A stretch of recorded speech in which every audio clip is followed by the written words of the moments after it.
really want to open my window, but we are still under air quality alerts. Canada is on fire. Not in a good way. Where I'm at in Detroit, the air alerts are saying it's like smoking cigarettes if you're outside breathing. I can't even imagine what my Canadian neighbors are going through. If you're in Canada right now, I hope you're safe. Stay inside, wear masks, really good quality masks if you're gonna be outside. I don't know. I hope you guys are all okay though. Yeah, please be safe, guys. Okay, so welcome to my June wrap up. I did not get a lot done. Hey, look at this. This is like, what, the third month in a row that I'm saying that?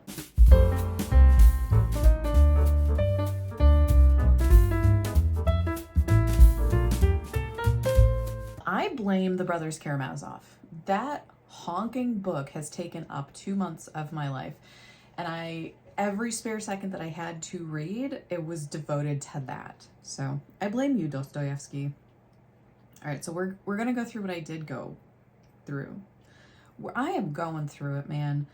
I don't know if I need to do like a vlog or a life update, but like things have just been so crazy. I think I've gone 2 weeks without even filming. I've barely been reading. Life is crazy. I'm crying every day. I'm having panic attacks a lot. It's just going through it. Anywho, I did get through some books. It looks like 4.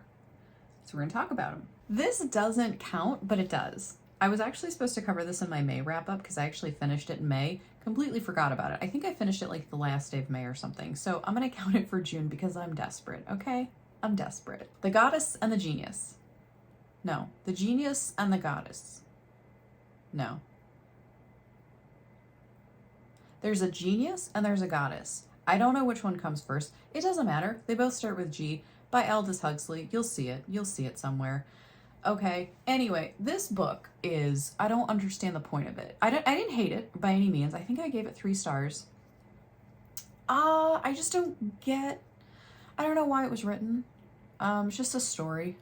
So anyway, the story goes, so this guy is telling his kind of life story to a friend of his. He was like an assistant to a genius scientist. And that's where you have an assistant regional manager. Yes, it is. Assistant to the regional manager. Same thing. No, it's not. It's lower. So It's close. And, you know, it really made his career. And he's just sort of relaying the story of his early adult life. So he meets this professor, scientist guy, and he is immediately just like literally just brought into the house. Like, hey, I like you. Come live with us now and be my assistant. Kind of the absent-minded professor trope, where the guy is such a genius, but like also so incompetent and inept at stuff. Just, you know, literally needs help like making sure he eats food. So this guy is his academic assistant, and his wife, the senior scientist, he's a senior scientist, his wife is like dealing with just keeping him alive, really. They've got a couple of kids, they're very well off, and, you know, things are great. And this guy's really enjoying it.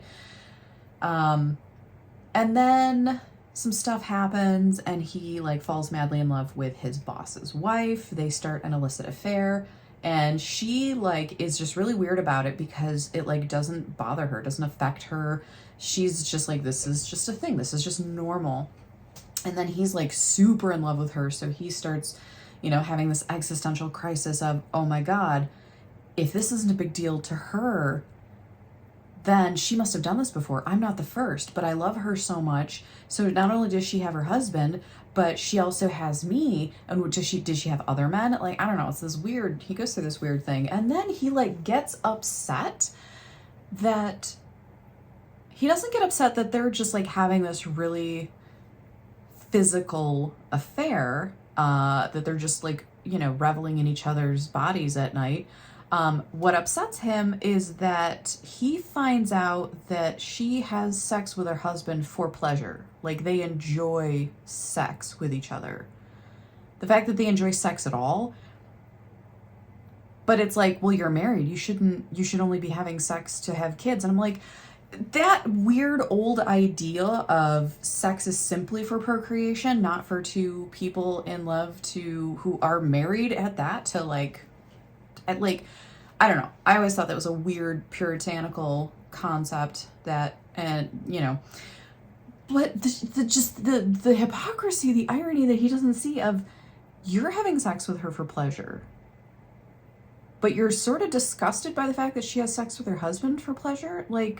So you want her to leave her husband and get married to you, and then you'll just stop having sex. I'm so confused. Did I mention that this was written by Aldous Huxley, who wrote Utopia, which I have not read, but is absolutely on my Before I Die TBR. That's a good name for it. Before I Die TBR. That's a long list. Anyway, I don't get the point of it. I seriously need to just get some Cliff Notes and just be like, what? Why does this book exist? I don't understand what it's trying to tell me other than this really weird story.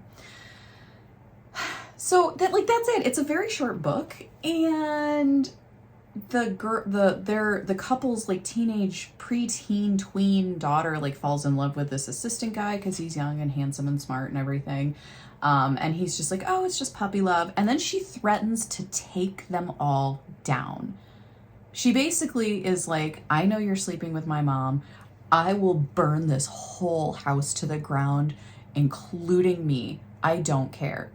She doesn't even know they're having an affair. She doesn't even she's not even old enough to really, according to the book, she's not even old enough to really conceptualize what an affair would be. She just knows that he doesn't reciprocate her feelings because he's in his 20s, and he's like, you're a literal child, please stop. And she's like, well, you enjoy being around my mom, so you must like her more than me.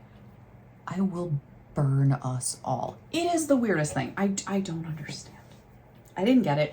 It was fine. It was an enjoyably told story. I think I gave it 3.5 stars. Just weird. I don't know. If that's your thing, go for it. Hold on. Now it's bothering me. The Genius and the Goddess. I don't get it. So that was, that's my first book. Starting out strong. Then, Then it was, oh, hello, Link. Oh, he's a good boy. You always come to visit me, don't you? Okay, then it was this chonk, the Brothers Karamazov. This is definitely not my favorite. Oh, my darling. I wish you could see you on camera. You're so cute. You're just so cute.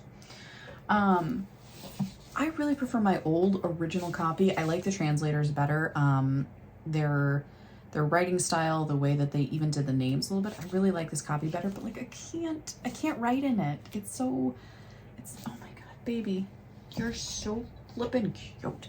Brothers, I don't know what to say about this. I will link below the full vlog I did on this, or not. I don't know which one's coming out because I'm recording them both today.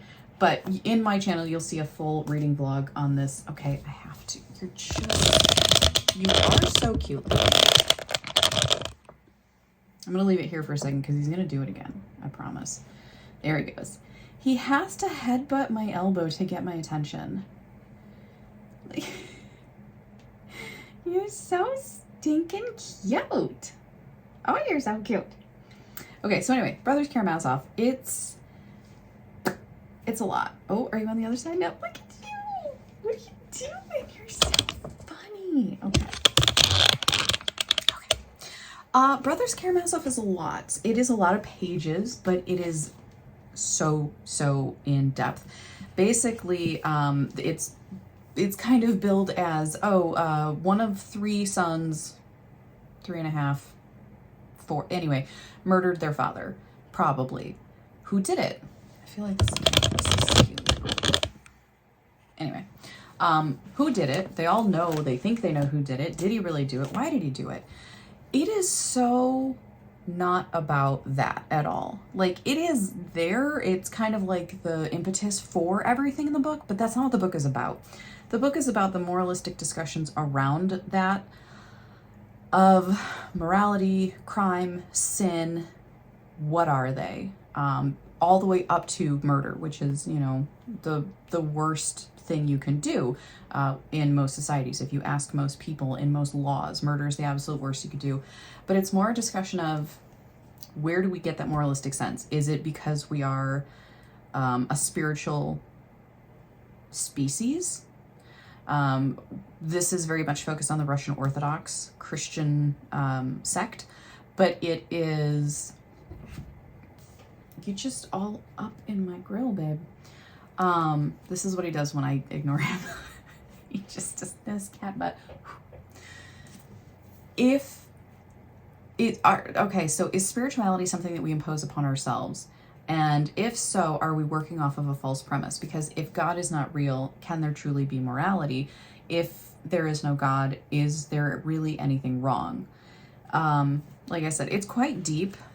This section that I have most of my annotations in is really the heart of that discussion. It is just literally a dinner discussion at some point.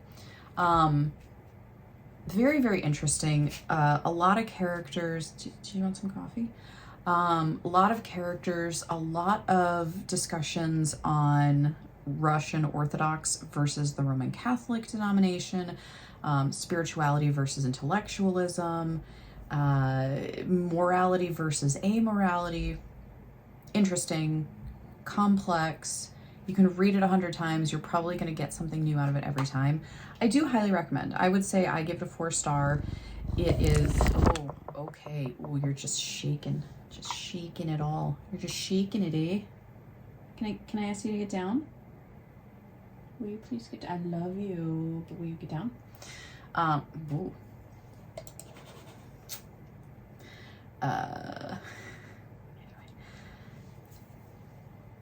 Really, really deep topics that I think everybody sort of asks themselves at some point. But this just really, really pushes it in your face.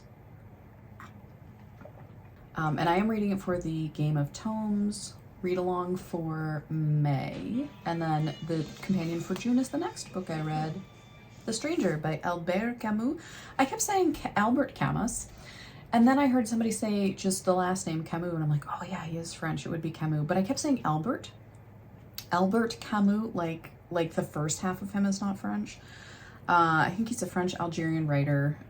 Very similar philosophies to Ivan from Fyodor Dostoevsky's The Brothers Karamazov, which is why it is the June pairing for Dostoevsky.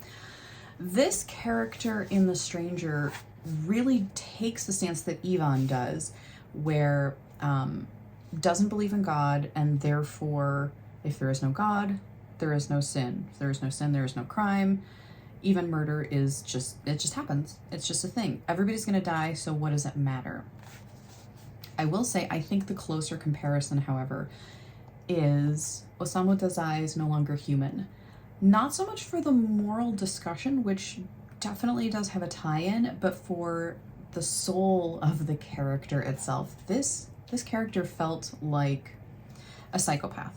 Not in like the Ted Bundy or Moriarty way, but more in the, he doesn't seem to feel human. He doesn't have many feelings. He feels contentment and enjoyment and somewhat pleasure, but he doesn't really seem to have much of a conscience. Nothing really bothers him. He doesn't think deeply about things. He doesn't feel emotions for the most part. And so his detachment from emotions and conscience felt very, very similar to me, the way that the character in No Longer Human felt. I kind of want to reread No Longer Human now because this is fresh in my mind and I almost want to kind of do a comparison. But yeah, very much this is, this main character does not believe in God and therefore there is nothing wrong, which is an interesting concept to me in general, that if God doesn't exist, then evil can't exist, then nothing is really evil or good, it just is. And I find that a really weird concept because that's, even if God did not exist, and even if religion did not exist, if the entire world was atheistic, even atheists have a moral code. And I genuinely don't believe that that moral code is simply from the nature of being in a world with spiritual people who have sort of impressed this conscience and moralism onto others. It's like a societal thing that you grow up and that the laws of human nature are judged by. I really don't believe that. I really believe that humans have an innate moral compass, simply through our intelligence and our being. Now, everybody's moral compass could be a little bit different, but I mean, there are just some general things like killing another person, taking a life that is not really yours to take is a bad thing. But it is a very interesting discussion. So I think I rated this like a 3.5. The longer I sit with it, I think it's more of a 3.5. Really interestingly written. I really liked the narration style, very clean prose. This very much, and I forgot to say this in my my reading blog, this very much reminds me of Hemingway's writing, especially at the beginning of the book. As the book goes on, he becomes more verbose. He kind of goes into a little bit more of a I'm not gonna say lyrical style, but there's just more flourish and real meat to it versus a very stark framework. This very much reminded me of Hemingway. More enjoyable to me than Hemingway's writing style, though, because this felt intentionally, like it was intentionally trying to feel, not necessarily like Hemingway specifically, but trying to kind of mimic that style for a reason. I don't know. I don't know how to describe it. I read A Farewell to Arms. I really did not like Hemingway's sparse writing style. I felt like it kept me very detached from the book. Whereas in this one, it fit because the character felt so detached. That's what it is. That's what it is. Now that I've said it out loud.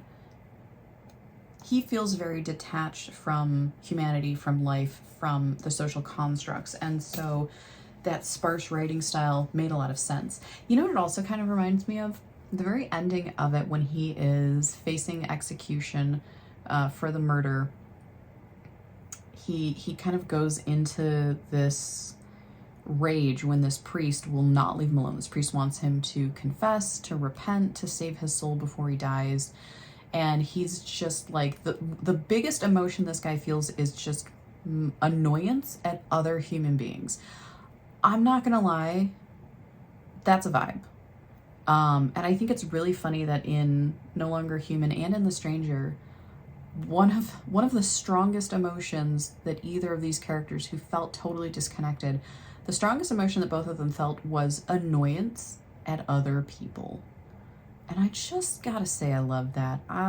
That's where I connect with these characters. I just we all have that little Bilbo Baggins inside of us. Some of us just more so than others. Where was I going with this? My God. Oh, but at the end of the book, as he finally rages out at this priest, where he's just like, I don't believe in God. I don't want to talk to you. I don't want to listen to you. I just want you to leave me alone so I can die in peace. Like, get out. He finally dredges up emotion. And it's really the first time in the novel that he deeply feels something. And it is definitely more akin to, I would say, rage and sorrow. Not remorse for his actions at all, but sorrow at what he's going to lose, I think. It reminded me of, that's not Dostoevsky, Nabokov. Reminded me of Nabokov's The Trial. I don't know why.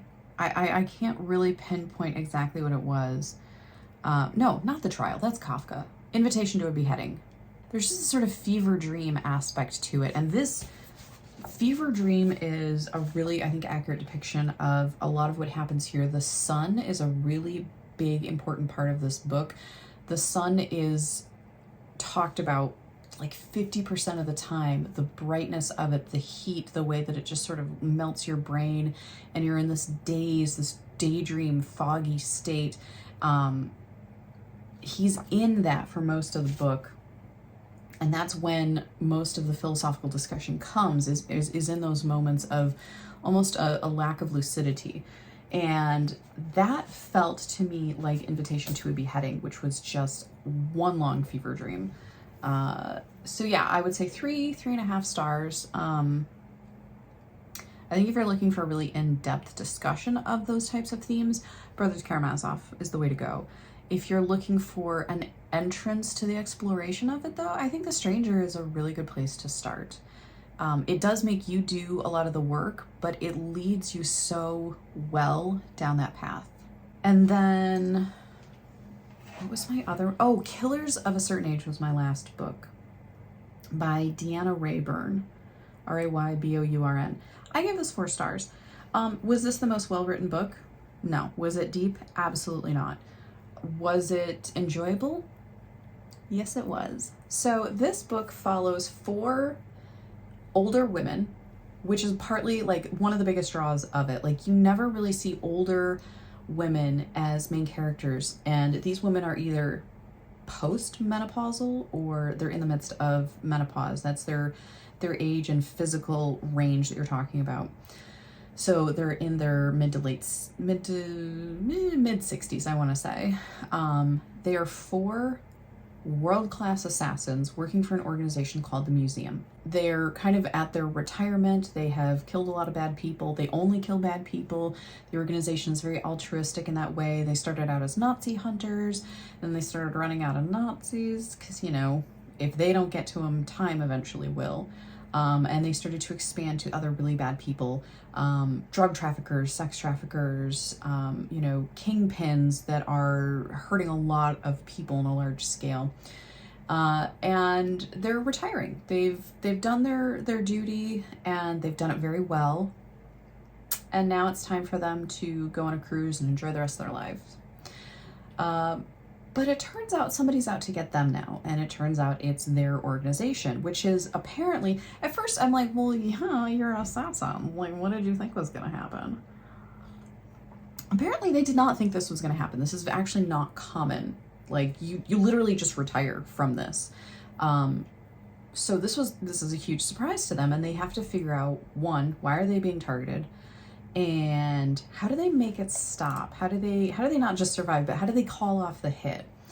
And this is the story of them surviving, figuring things out, and taking matters into their own hands. I thoroughly enjoyed this. Yeah, thoroughly enjoyed it. I thought it was a really fun ride. I thought it was interesting how they moved the story along. I liked that these were older women. They weren't just like on page, just like 60, 65 years old, but then, you know, in action, it's like they're at their peak at like 28, their peak physicality, you know, they're sharp as they ever were, they're masters, almost to the point of being like completely unbelievable. Like, these are older women having to try to survive. They're in really great shape. They have a lot of skill sets. But their knees ache. They get hot flashes. They're dealing with the effects of age, as well as, you know, having a hit out on them. I absolutely loved it. The biggest thing that I remember drawing me to this story is that the synopsis of it made it sound like the movie Red, R-E-D, not like the color, but Retired Extremely Dangerous is what it stands for. It's got Bruce Willis, it's got Helen Mirren, it's got John Malkovich.